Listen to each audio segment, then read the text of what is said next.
What is up, beautiful people all around God's green earth? I hope that you're having a blessed day, and I greatly appreciate you for clicking on this video. Really, thank you for clicking on this video. Make sure you drop a like. Make sure you subscribe to the Moneypot channel and turn on those post notifications because we're going to be putting out a lot more content here in the future that I don't want you to miss out on. Central bank digital currencies and digital IDs are much closer than many people think. They think that this is some utopian idea, some far off idea. No, actually, here by the end of this year, by next year, we are going to be actually seeing digital currency being introduced into our economy. And that's what we're talking about throughout this video.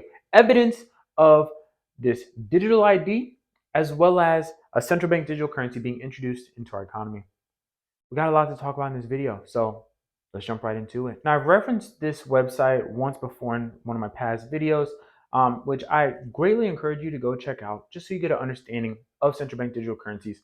We got a lot of content on central bank digital currencies and really just cryptocurrency in general. But I've referenced Atlantic Council in some of my previous videos, and we see here on a world scale where each country is at with their development of a central bank digital currency. We see 11 countries have launched central bank digital currencies. Launched means being integrated into the economy.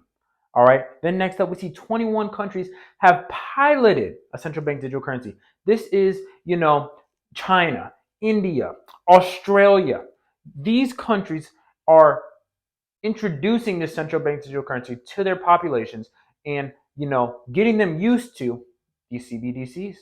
And then we see 32 countries in the development stages. This includes the United States, Brazil, Canada, and we're going to talk about mainly in the United States what this development stage is looking like because it's really all happening behind the scenes. We have to be aware of these types of things that are happening and realize that once we get into a pilot stage, it is seriously going to be inevitable that they're introduced. So let's jump into this conversation on how close central bank digital currencies are. A digital ID system is going to have to go hand in hand with the central bank digital currency being issued. We see from in this Forbes article that we're lacking one crucial building block for a digital currency, and that is a digital identification system. Look at the case study in Sweden. Very, very interesting that this is being highlighted. And let's take a look at this, which is a lot more scarier. And we're going to touch on this later on in the video, so make sure you stay tuned. But we see the financial industry faces a choice.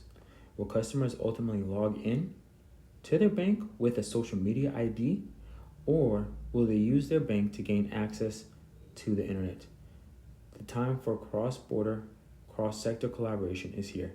That is scary. That is the introduction of a social credit score, and also every transaction being monitored. All right, so let's take a look at some of the top players that are involved in the central bank digital currency initiative. One of the most prominent organizations that I found in regards to the central bank digital currency initiative, working with private sector players and with the government, was the Digital Dollar Project.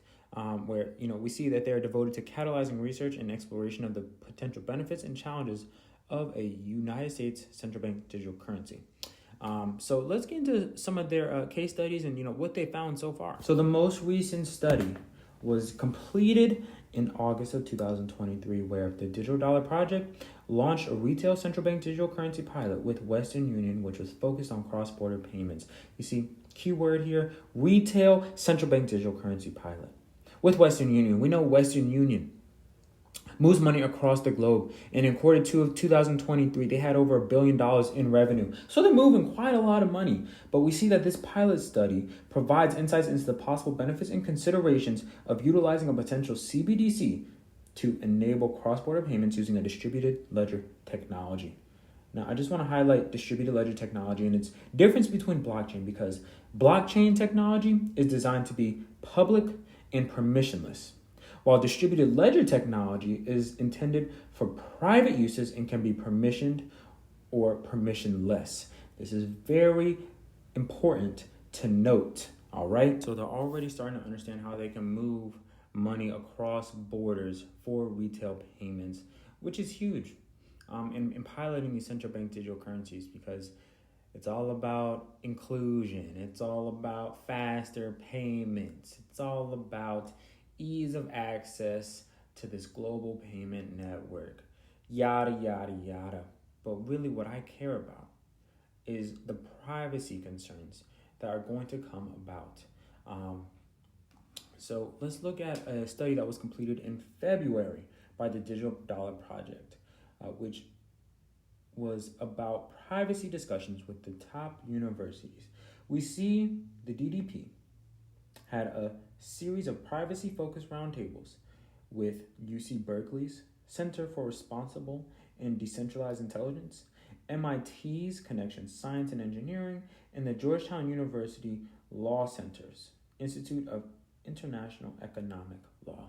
Very interesting that, they're already starting to partner with these major universities and talking about privacy concerns. One of the big things with all financial institutions is KYC standards, know your customer. When you go to, apply for a loan, the institution has to know you. They have to know your social. They have to know your date of birth. They have to know where you live. There's a lot of information that these institutions need to know. But think about an institution having to know all that information just for you to make a purchase at the grocery store, just for you to, go and get your hair cut and pay for a service. That is a lot of information. And I believe it's extremely important that privacy be a top priority of maintaining for individuals sovereignty for their payments. And, in my opinion, I don't believe that it's going to be able to be held. All right, we're not going to be able to basically have a say in what information we share and what we don't share with these central bank digital currencies. All right, we're about to wrap this up, but I just want to show you guys a statement that was made by the executive director of the Digital Dollar Project.